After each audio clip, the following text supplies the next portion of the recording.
After a few months of the coronavirus lockdown hibernation, the EU economy is now waking up and is picking up the pace. But the recovery is not that smooth. According to the EU summer forecast, the economy is set to contract by over 8% this year and then grow by 5.8% in 2021. To kickstart the growth, the EU has come up with a twofold response: a new investment plan, Next Generation EU, and a reinforced long-term budget of the European Union. How to make sure that the recovery is sustainable? Reaching the 2030 climate and energy targets, including at least 40% cuts in greenhouse gas emissions, will require additional investments. Decarbonizing Europe costs more than putting the first man on the moon. What should be the priorities for policymakers? What reforms are needed? How will the investment plans be implemented? The Realeconomy team was at the Brussels Economic Forum to unmask some of the greatest challenges for the EU economy with the Commissioner Paolo Gentiloni and the President of the EU Council, Charles Michel.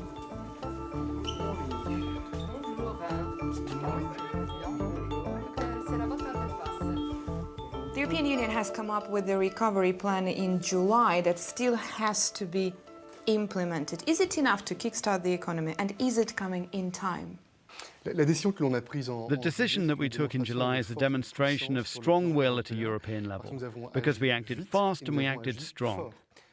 Within a few weeks, we managed to get all 27 heads of state and government to agree to mobilise an unprecedented amount, 1.8 trillion euros, for the coming years to fundamentally change our economic and social model with the climate and digital agenda. These will be the pillars of our strategy for the future of Europe.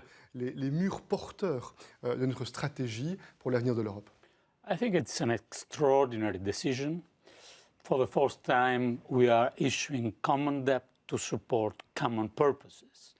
Of course, it's not the only response, because we are not a federal state. We have member states with their own responses. And if we look to the general picture, we see both the national and the common European response. Now, for the common part, we need to coordinate all member states to our common priorities, which is the Green Deal and the digital agenda and the resilience of societies. How has the role of the state changed now with the Recovery Fund in the European Union? Indeed, it has changed. First of all, to protect workers, families. Just think what would have happened without these public interventions. An expanded role is there, in any case, but we have to ensure that this stronger role of the state is not substituting private sector and is not disrupting the level playing field in our single market. Because when you say state intervention, you know that states are not with the same strength within our union. So we have to balance with our common policies the risk of divergences among member states. I think the COVID-19 crisis has demonstrated very clearly that there was a common interest of the 27 European countries in being more autonomous and independent at a strategic level. And that is why climate and digital ambitions, I think, are our best instruments. And they're also very important to get the support of the European citizens, particularly young Europeans.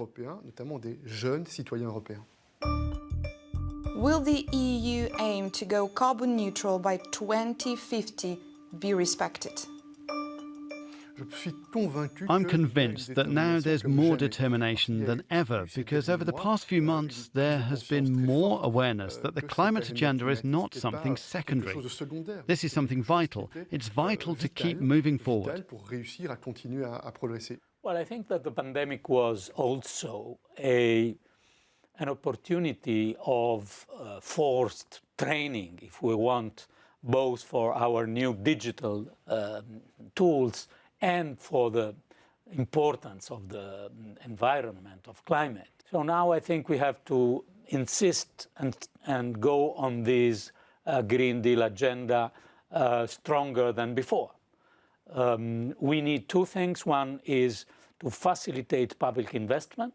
And second, we need to coordinate all national recovery and resilience plans to the Green Deal target. What's your overview for 2021? And do you think the EU still has some options in its toolbox if they're needed? Options are frequently created by events. For the time being, I think our main goal is to try to install confidence and to fight uncertainty. Because we are not in a second wave of the pandemic, but we have several local outbreaks, and this is creating a risk of a new uncertainty. So the rebound of our economy is underway, but to have speed, we need to have more confidence. So the European package is absolutely crucial, not only from the economic point of view, but also, I would say, psychologically. Yes, we have a European package, so we can be confident that no single member state will be left alone, and we will be able to recover together. This is a strong message from Europe. For many years, we've considered the gross domestic product as a development criteria. The evolution of GDP compared to the previous year has often been considered the only criteria. I'm opening another debate. If we want Europe to be protective and caring, if we want Europe to be ambitious about improving everyday life of the 450 million Europeans, we need different criteria. Let's work with the member states, with economists, to find a way to better measure the improvement of education, improvement of access to healthcare, and eliminating discrimination. We need other criteria because Europe's strength is based on our idea that European values, human rights and respect to all have to be at the core of our action. And if it is the case, then we see that GDP is not a sufficient criteria to check that our decisions have a positive impact. Merci à vous.